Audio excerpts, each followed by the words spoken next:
This is a Flying Cow production.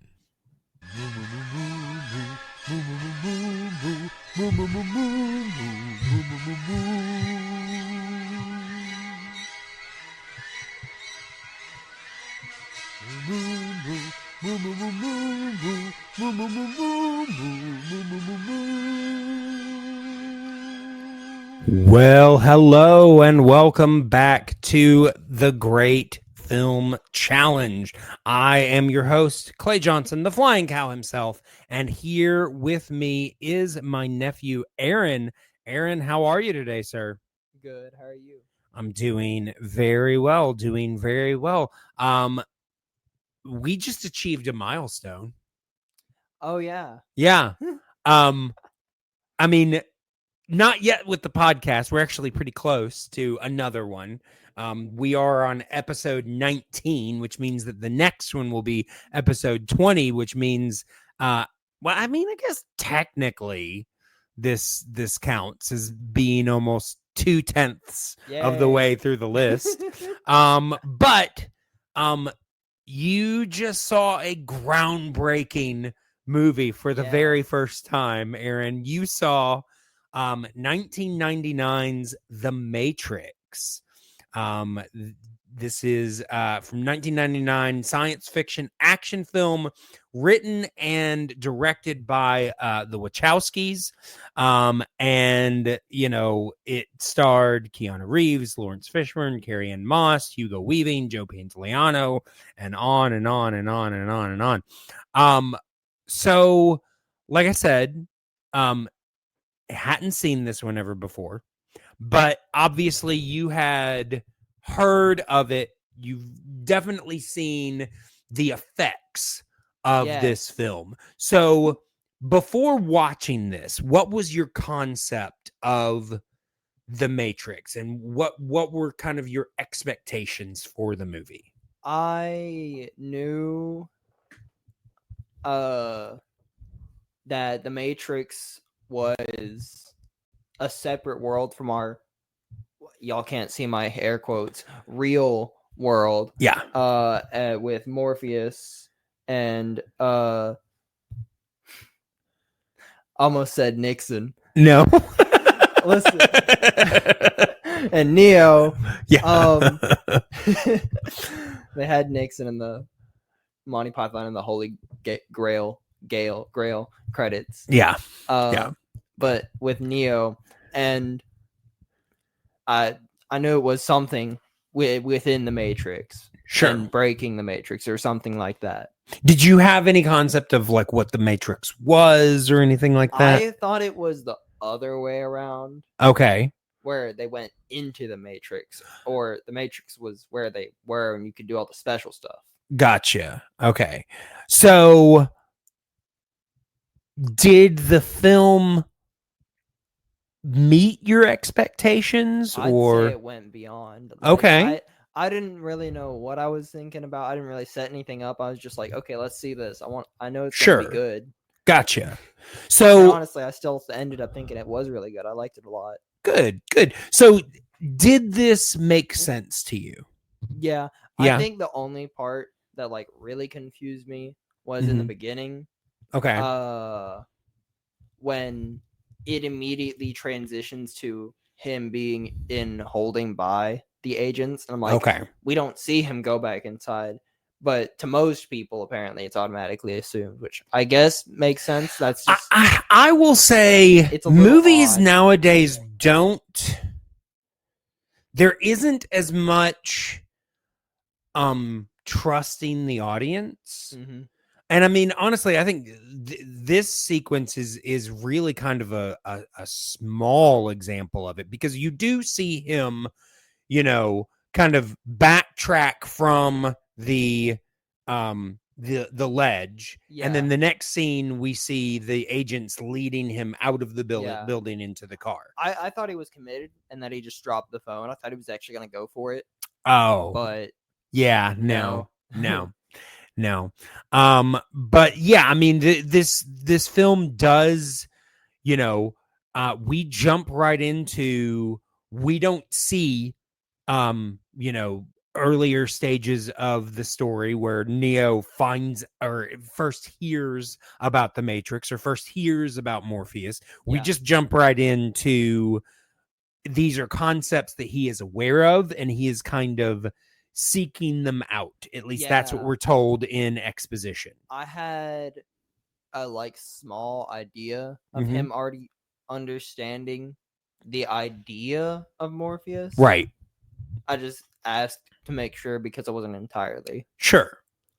Yeah. But, you know, I mean, I will say, you know, I think if this was made now, they would want There'd to be a lot of see the hand-holding. scene of him first hearing these names. And it's like, we don't need all of that. There's a lot of hand holding for people. Yeah. I think, you know, at a certain point, you do need to trust your audience to kind of follow along if Yep. you start certain things, because, you know, like I said, we could have seen the scene where he first realizes these things, but then number one, either the movie would have been longer Yeah. or we would have lost other things later yeah, there at would the be sake of less like ominousity and specialness. right. to the Yeah, whole I mean, movie. and I do think that, you know, I think we have kind of lost, you know, the art of allowing things to be unknown, allowing things to be Yeah. special. hmm You For know, I mean, it's like the old adage, you know, the monster is so much more scarier when you don't see them. Yeah. You know, not to say that you can't see them occasionally, but you know, that was, you know, it worked for so many films, but you know, now everybody wants everything explained and things, and Yes. it's not necessary. I do think that the pendulum will probably swing back the other way. I mean, it is in a lot of ways. But so what were, I mean, obviously, I'm assuming that we don't need to necessarily give a breakdown of the plot of this film. No. Most people, you know, at this point, if you know, you have probably already seen The Matrix, and if you haven't, you know, I mean, obviously Aaron hadn't, but I would say, you know, go watch it. Go watch The Yeah, Matrix. definitely go watch it. But yeah, so you know, obviously we're following Neo, who is seeking out people to find out what the Matrix is, and he gets pulled into this world, you know, and is believed to be kind of this chosen one messiah figure Yeah. for a group of human resistance against you know, a war against machines that are using the human race as kind of a power source. Basically the Matrix is the world around us, which is not real. It's fake. So, you know, I remember when I first saw this movie, I first saw it, I think it was either in the fall of 99 or very soon after in 2000. I definitely didn't see it in theaters, and it was a big deal already. Like I was hearing lots of people talk about it, but I had not seen it. And I actually was hanging out with one of my older sisters. And she took us to rent some movies. And I was like, let's rent this. And she was like, okay. So I remember we watched it, and I remember my mind just being blown. Because, you know, this film was extremely groundbreaking. You know, not just the special effects, but, you know, a lot of, you know, the sci-fi concepts and things. Not to say that they hadn't already existed in, you know, prose and things like that, but just kind of these concepts. It was definitely the first time that I had been exposed to some of these, you know, type of science fiction concepts. And it just really, you know, like I said, blew my mind. And Yeah. and I was really, just like every other person, especially my age, just really kind of wrapped up Yeah. in, what was going on here. Really, really excited about this film. Was there anything in here, obviously, this film is very influential, so a lot of the things that were new when the film came out are probably a little old hat now. Yeah. But maybe. were there any things in here that, like, you were like, oh, I've never seen anything like that before? Or was it just, good story?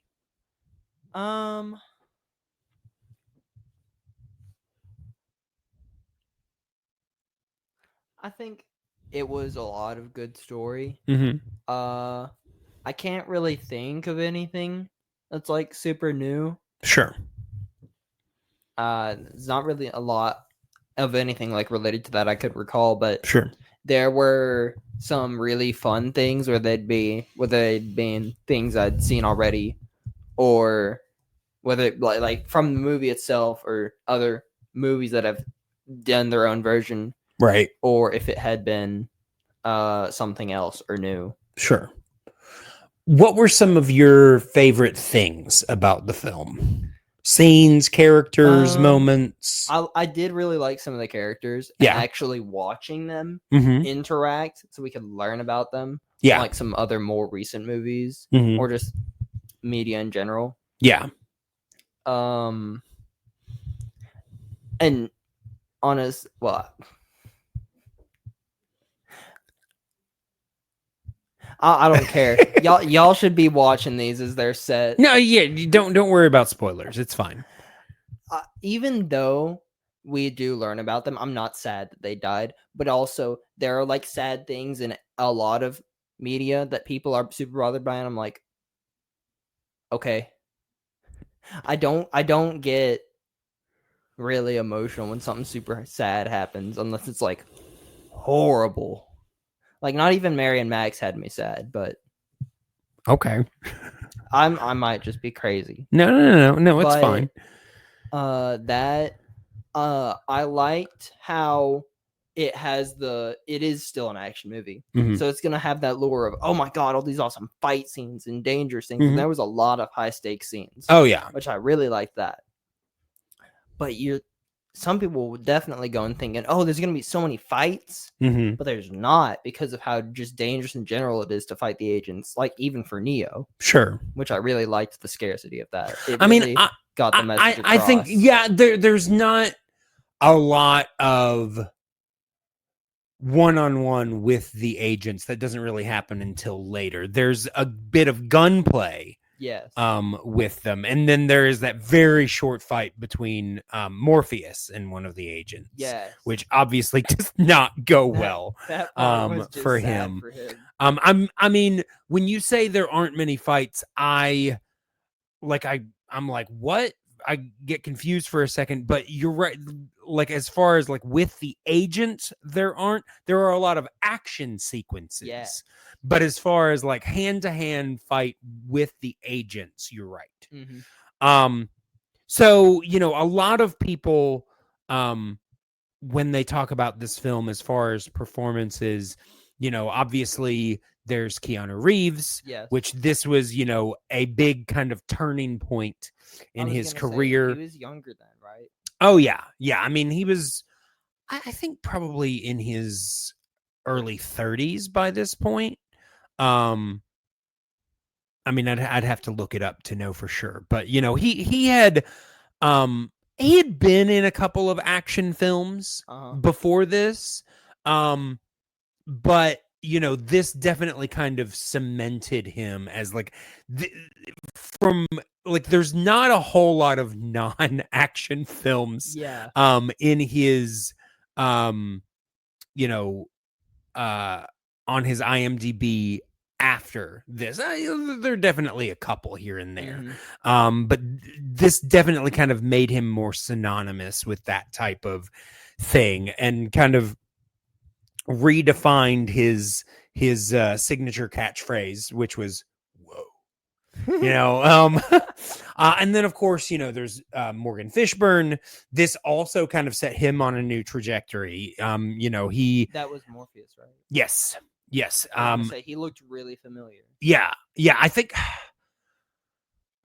this was one of the first like straight up like action films that he did. I think most of his stuff before this was more like dramatic. He looks like a drama actor. Oh yeah. And he's really good at it. Yeah. And then this I don't think, and I mean, I actually just read quickly an excerpt about Carrie-Anne Moss before this film, and according to her, she didn't really have a career before this film. So, getting this was, really definitely put her on the map. Mm-hmm. But the actor that stands out to me in this, and out of the ones we've talked about, but so far he's the only one that doesn't survive this film.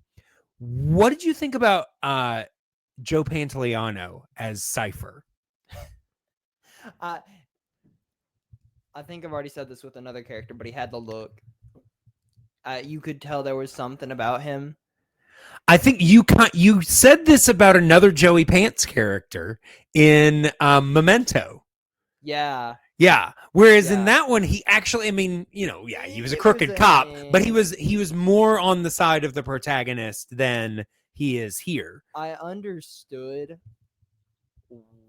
what and why Cypher thought he was doing, and why he thought it was, oh yeah, okay, let's do this, because eventually. Well, I mean, it was definitely a completely selfish mood. Yeah. A move. He eventually loses himself in the idea of, I'm the only one who matters here. Yeah. I'm gonna get out. Yeah. Nope. Yeah. Yeah. No, but I find him, number one, I just really like Joe Pantoliano. Yeah. I find him a very interesting performer to watch. But yeah, his turn as Cypher here, it does read a little bit like not completely arch, but a little bit, like, because obviously we're on the outside looking in. Yeah. And so we almost know. I mean, it's pretty early on for us that we discover that he's the mole. He's actually the first voice that we hear, and then the agents are like, the informant is real. Yep. So it's like, it's pointing the finger in that direction. Did you know from the jump that he was kind of, or that he could be crooked, or were you taken in? I think it was kind of the same thing. Mm-hmm. You felt suspicious, but you didn't. I felt suspicious, but I didn't fully lie into it. Yeah. But as it went on, I was like, definitely, okay. Yeah, for sure. But yeah, I mean, like you mentioned, he definitely, I find him an interesting character because he is, the way it seems to me is that next to Neo, he's one of the newest people here. Yeah. Is the way that it's always felt to me, even though he's actually one of the older people there. And they say that he's only been there for 9 years, but and they say that they don't usually free adult minds. So I'm just like, how old do you think this guy is? Yeah. Because he's definitely older than 30. Yeah. I don't even understand why they let him in there, or how they decided, oh yeah, this one. Well, I mean, like I said, he is an example of someone who was corrupted, because, obviously at one point he felt the same way that everybody else did. Yeah. And just kind of as it went on, he became more and more disenchanted and more just kind of like, this is not what I signed up for. Yeah. Kind of thing. I mean, it's like somebody that goes into the military and, realizes, I'm not the kind of person that likes to take orders. I mean, very few of them then turn and start trying to kill the commanding officer or anything like that. But it's definitely it's a line that you can see. It's something that you can understand. But yeah, I find that character really interesting. But yeah, is there anything else that you want to talk about before? I mean, I don't really know all the actors super well, but the ones that were in the action scenes, I think, had amazing choreography. Sure. And all, like, just the movement. It was all really fluid. Right. I liked it. Like, they put a lot of effort into it, genuine effort and care. Yeah. To the whole thing. Oh, yeah. Yeah. I mean, it was, it was definitely the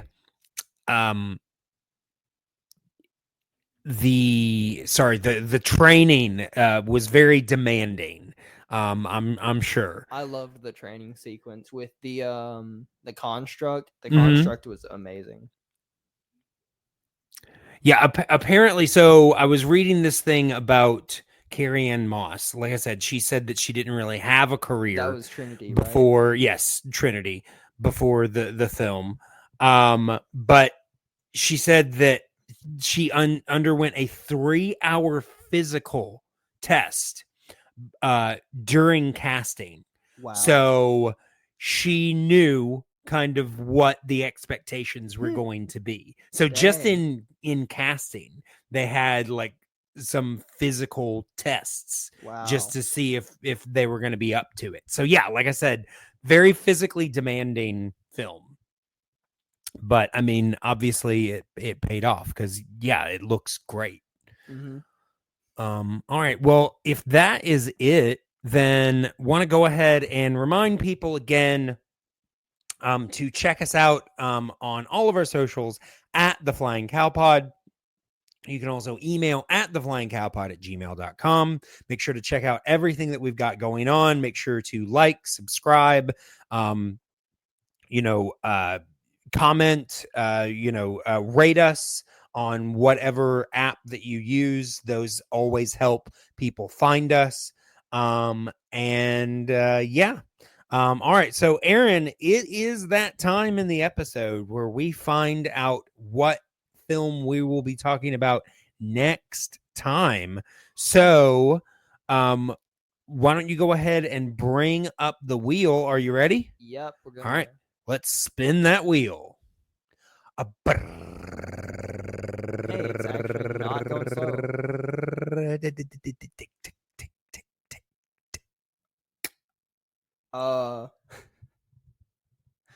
The Terminator? We already watched that one. Yeah, I think your wheel's a little behind. It's okay. Let's go ahead and let's give it another spin. One more. Here we go. Life of Brian. Okay. Wow. All right. That is pretty interesting because we just recently saw Holy Grail in the theater. So that will be perfect. That actually will work right in there. So yes, next time we will be talking about Monty Python's Life of Brian. So make sure to check that out. But until that time, moo.